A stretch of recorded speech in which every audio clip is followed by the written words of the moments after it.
What's up everyone? Welcome back to another episode of Doug Drifts. This video is long overdue, but today we're gonna go ahead and do a walkthrough or walk around of my S13. I know I've done some videos before then and I probably should have done it, but now that the car's white, spoiler alert, it's actually time to do the walkthrough, so let's go ahead and get started. Alright, so here's the car. It's a 1993 Nissan 240SX or an S13 Coupe. It has the Silvia Front End. Not everything's really lining up properly right now. The front end came with the car, it was pretty beat. I'm gonna have to do some work to that eventually. Moving on to the wheels, I have XXR 962s on the front. They came with the car, not really my first choice of wheel, but until I have the budget to pick up some new wheels, those are gonna be on there. They'll be swapping from front to back depending upon whether I'm at an event or if I'm just kind of driving around town. And then on the rears, we have just the stock OEM wheels. These are on 195/55s and the XXRs are on 215/45s. Those are 17x7s. As we move along to the rear, we got some damage here, not a big deal. Gonna have to bang that out eventually or something. Exhaust wise, this is a Greddy exhaust. I think it's the TIC. Plan on replacing this eventually because it looks like a giant cannon coming out of the back, or as my dad said, a sewer pipe. We'll move around here. This antenna thing doesn't really work. I painted over the 240SX emblem that's here because I'm gonna end up replacing this anyways. And yeah, so that's about it exterior wise. The car was originally red all the way up from all the way up to the doors, and then the panels, the front fenders were kind of a grayish color. The hood was black, the front bumper was white, and then I primered it. Then I ended up painting the whole thing, so now it's this pretty decent looking white color. So as you can tell, the car is decently low. I'm currently on PoweredbyMax competition coilovers.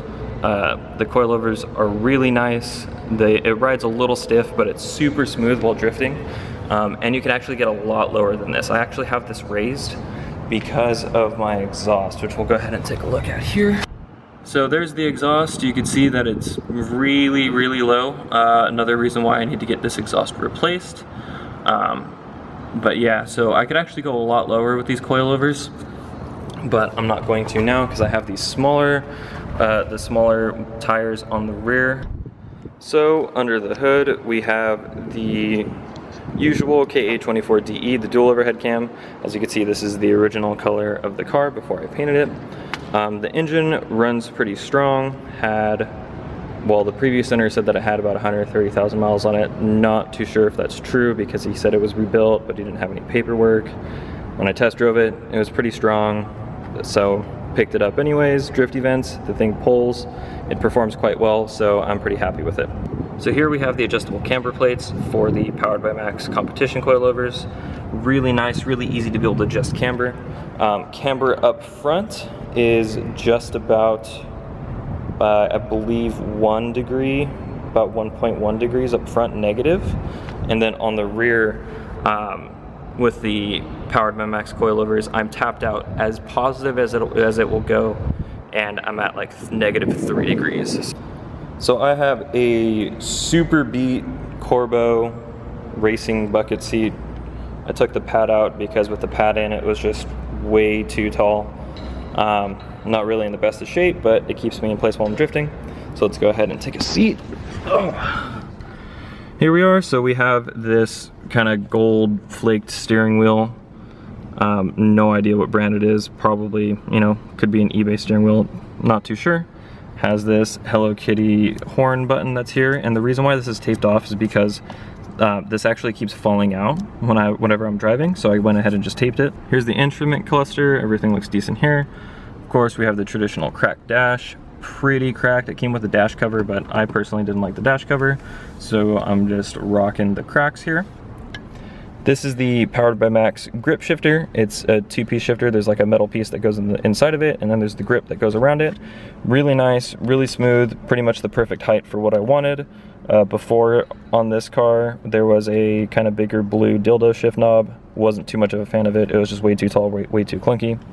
Spin turn knob, perfect. And actually I have a full interior, which is pretty cool. It's not too loud, everything's all right. Currently carrying a bunch of spare tires in the back right now, but the interior looks pretty nice. The light works. I have this Broadway 300mm mirror, which is, you know, it came with the car. Decided to keep it. It's not too bad. All right, so let's go ahead and we'll start the car so you can see what it sounds like. Nothing too exciting with that Greddy exhaust. Kind of sounds a little bit ricey, but for right now, it's kind of just what I'm working with. Oh, and got this janky push to start button over here. Check that out.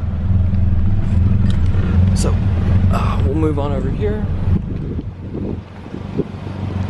So there's the exhaust at idle. You can see the exhaust has a bunch of overspray on it.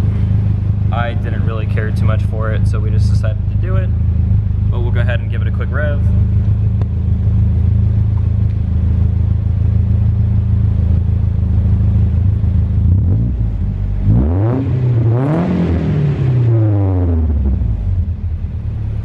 Alright, so that was the quick and dirty walkthrough of the car. If there's anything else that you guys want to see that maybe I didn't go over, let me know and I'll go ahead and try to answer them to the best of my abilities in the comments. But that's it for now. If you liked the video, please give it a thumbs up. Feel free to subscribe, and I'll see you next time.